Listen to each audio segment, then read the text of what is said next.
Eli Sumawati berasal dari Purwokerto dan berasal dari keluarga dengan latar belakang Islam. Tetapi mereka tidak mengenal dan tidak tahu apa itu Islam. Dilansir kanal YouTube Kisahku 20, Islam hanya ada di KTP bagi keluarga Eli. Eli Sumawati pergi ke sekolah Katolik atas permintaan orang tuanya dan menjadi seorang Nasrani. Dia menikah dengan seorang pria Kristen dan menjalani agama Katolik selama sekitar 20 tahun di Ambon. Dalam keislaman itu kami tidak mengenal Islam dan tidak tahu Islam itu apa. Dan saya sekolah dulu di SD Negeri 6 Purwokerto Wetan.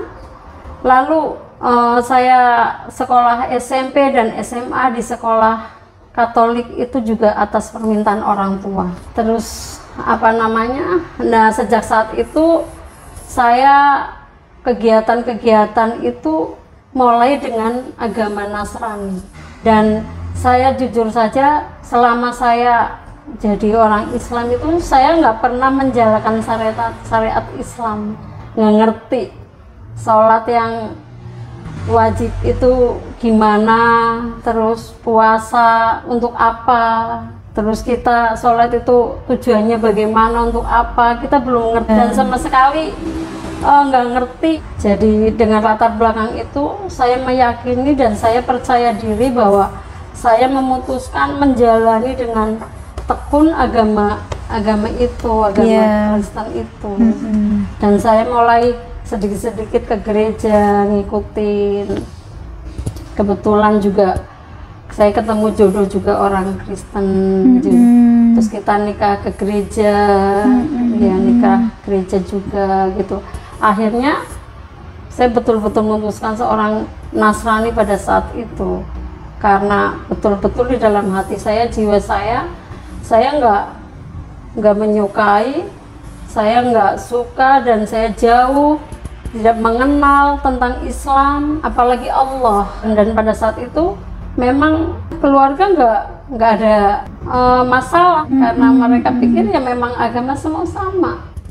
Nah sejak saat itu saya mendalami agama Katolik. Saya sukanya pakai pakaian yang mengumbar aurat, jujur saja. Saya suka yang seksi, yang modi. Saya menjalankannya nggak ada beban. Betul-betul menikmati gitu. Jadi nggak ada rasa bersalah bahwa saya memilih agama Katolik itu atas dasar kemauan sendiri. Nggak ada rasa bersalah seperti itu. Dan saya jalani. Kebetulan saya menikah dengan orang Katolik juga, dan saya hijrah ke Ambon, ke Maluku Tenggara. Saya di sana menjalani kurang lebih 20 tahun. Allah itu maha baik, Yesus itu maha baik. Nanti saya mungkin di agama Islam saya masuk neraka, tapi di agama Katolik saya masuk surga kok. Saya ditolong sama Yesus. Saya ditolong sama Allah Bapa di surga. Itu pada saat itu saya berpikiran seperti itu. 20 tahun itu saya Katolik betul-betul menikmati. Saya aktif di gereja dan ada kegiatan-kegiatan di gereja ketika misa itu seperti kita hari Minggu datang ke gereja itu mengadakan ibadah. Hampir 2 minggu sekali itu saya maju ke mimbar untuk membaca kitab suci di situ. Saya sering baca doa umat juga. Saya akrab dengan para pastor, suster, biarawati. Kebetulan bapak mertua saya yang dulu kan ketua Dewan Gereja Maluku Tenggara di Ambon, di Tual Maluku Tenggara itu. Jadi rumah juga dekat dengan gereja. Jadi pada saat itu memang ya nggak ada beban sama sekali, pikirannya baik-baik aja gitu, nggak gelisah gitu, nggak, masih umuran masih berapa ya, 20, 25 gitu kan, masih 25 semangat ya. 25 menginjak sampai 30 itu betul-betul itu sekali, semangat sekali menjalankan ibadah. Ada teman saya juga nanya sempat ini, loh kok Mbak Eli itu kamu tahu kan orang Islam kalau kita di Katolik, di Kristen ini kan Yesus itu nggak didoakan, udah otomatis di surga dan menyelamatkan kita nanti. Iya. Nah, kenapa? Jadi apa namanya, betul-betul ya itu masing-masing punya ini ya, punya apa namanya keyakinan. Pada saat itu saya mendalami betul-betul Katolik dan tidak terpikir terlintas sedikit pun untuk pindah ke Islam, nggak ada. Apalagi dengan rumah tangga dan anak, dikarunia 2 orang anak yang sehat, laki-laki dan perempuan lengkap ya. Jadi dengan mikir saya pindah agama nanti berantakan, saya harus kehilangan anak-anak dan lain sebagainya. Jadi saya nggak mikir tentang ke arah sana. Yang saya jalankan itulah keyakinan saya pada saat itu. Pada saat itu saya bercermin ada uban 1 di rambut saya. Terus saya bicara sendiri, wah udah tua nih saya gitu. Terus kok kayaknya saya menjalanin hidup kok begini-begini aja ya gitu. Apa sih yang kita cari gitu kan? Nah mulai pergumulan batin, tapi saya belum mengerti. Di situ mulai berpikir tentang kematian. Saya berpikir tentang kematian itu saya sering bergumul di dalam hati saya sendiri ketika saya duduk, ketika saya sibuk, melamun gitu. Saya sering bicara sendiri, bicara sendiri dalam arti itu saya tuh apa ya, hidup saya udah bermanfaat belum ya, saya tuh mau ngapain ya, kok gini-gini terus ya gitu. Karena jujur saja pada saat itu hidup saya betul-betul bebas gitu, bebas bahkan saya tidak ngerti halal haram. Terus saya tumbuh uban itu, saya berpikir tentang kematian dan saya sering sekali terlintas tentang kematian, apalagi kalau ada berita orang meninggal. Namun setelah beberapa peristiwa dan pergumulan hati, Eli Sumawati merasa tertarik dan jatuh cinta pada agama Islam. Pada tahun 2012, dia memutuskan untuk pulang ke Purwokerto dan meninggalkan Maluku Tenggara. Eli Sumawati memutuskan untuk hidup sendiri dengan anak-anaknya di Bekasi dan memutuskan untuk masuk Islam. Dia menghadapi tantangan dan pergumulan dalam memilih Islam. Tetapi dengan tekad yang kuat, dia akhirnya memutuskan untuk menjadi seorang Muslim. Dan ketika itu tahun 99, saya dikejutkan dengan berita bapak saya meninggal dunia. Yang mana memang saya udah mulai gelisah tentang kematian gitu kan. Tentang kematian saya udah mulai gelisah. Terus saya mendengar berita bahwa bapak saya meninggal. Dan saya terngiang. Guru SD negeri saat itu mengatakan tentang bahwa doa yang beda agama itu tidak akan sampai gitu. Saya pendam berpuluh tahun lamanya di dalam hati saya. Saya sering menangis, saya sering, ya Allah, pada saat itu saya sering menangis, saya sering bingung, saya mendoakan cara menjadi masalah karena tidak sampai. Betul. Itu yang menjadi pergumulan batin saya yang pertama ketika berita meninggalnya almarhum bapak saya, hati saya itu mulai guncang. Nah seperti itu. Jadi pada saat itu dengan peristiwa kematian almarhum bapak saya, terus saya jadi kembali memikirkan Islam. Terus karena apa? Karena saya ingin mendoakan almarhum bapak saya gitu. Saya ingin sekali. Ditambah lagi tak lama kemudian kakak saya meninggal. Nah dari situ saya mulai memikirkan Islam, mulai memikirkan Islam, mulai bagaimana caranya mengingat kembali bahwa orang Islam tuh harus sholat, harus ngaji. Nah di situ baru saya nangis dengar suara azan. Ketika mendengar azan itu begitu menikmati dan ingin sembahyang gitu kan, ingin sholat. Nah saat itu saya mulai berpikir itu.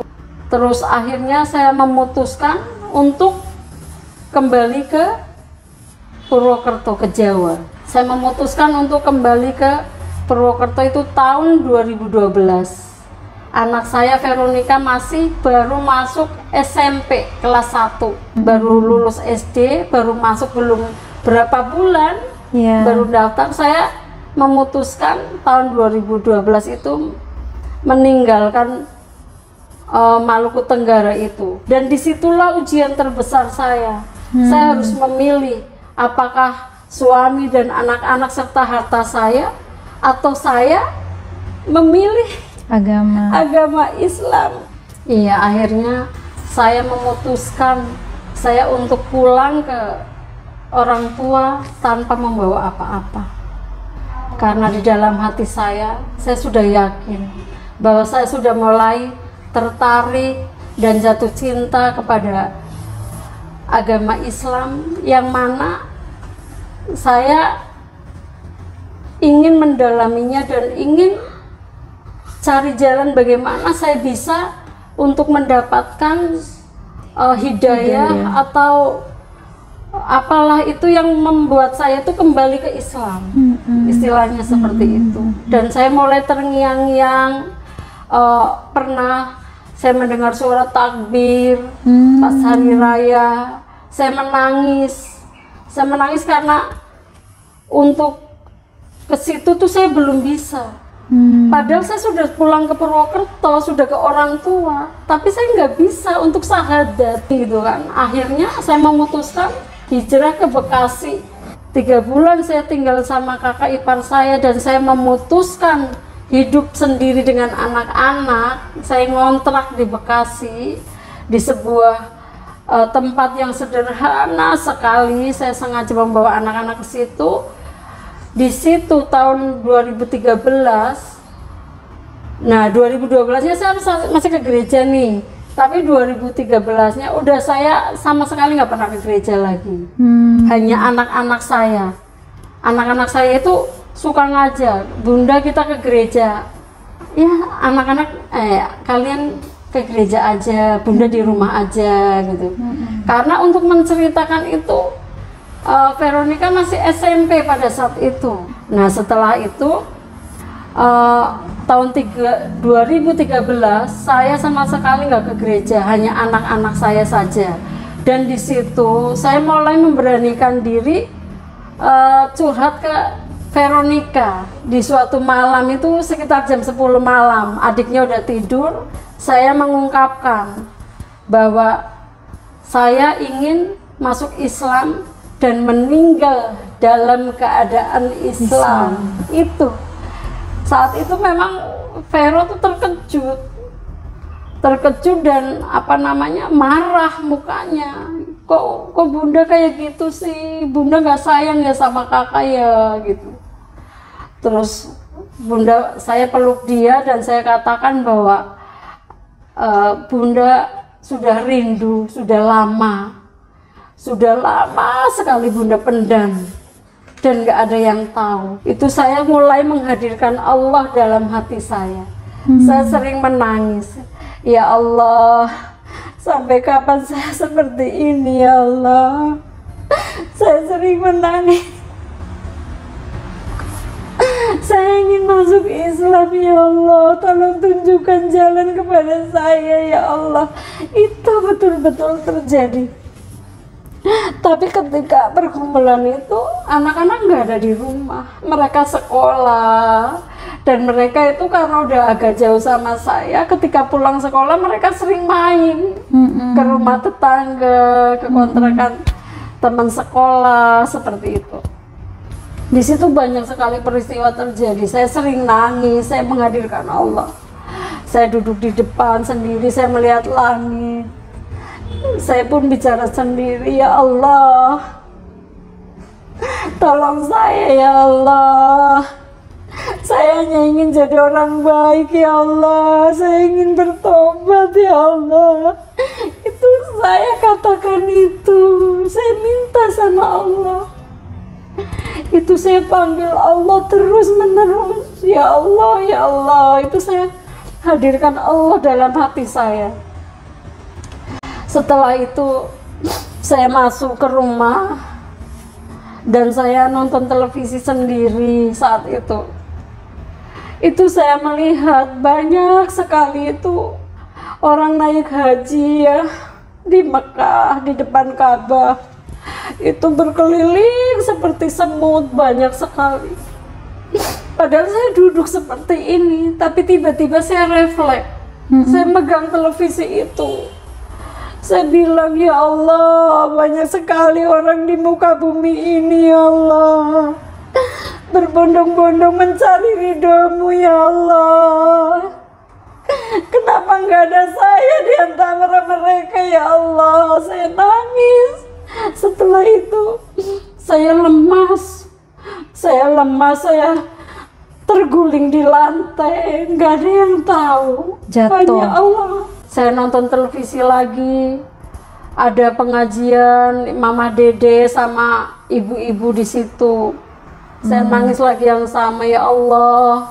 Begitu banyak wanita soleha datang ke situ, ya Allah. Kenapa nggak ada saya di antara mereka, ya Allah? Jadi saya selalu membayangkan saya pingin ada di sana. Saya pingin ada di tempat-tempat orang-orang soleh dan soleha berkumpul di sana.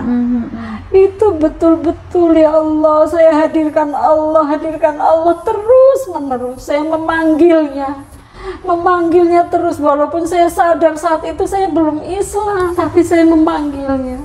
Di situ saya merasakan bahwa Allah begitu dekat. Saya belum nyampe. Dari situ mulai masuk bulan Ramadan, memasuki 2014. Saya masih di sana. Jadi kurang lebih setahun lebih lah ya, karena di 2013 sampai pertengahan Ramadan 2014 itu saya masih di sana, tapi saya belum bisa masuk Islam juga. Entah kenapa, saya ketakutan itu begitu luar biasa. Nanti saya tiba-tiba masuk Islam, ayahnya ini datang gimana? Akhirnya tahun 2014 itu pas Ramadan itu mungkin kerinduan saya udah terlalu luar biasa, menggebu-gebu. Saya mengutarakan ke tetangga rumah yang asli Bekasi situ. Saya menceritakan bahwa saya ingin masuk Islam.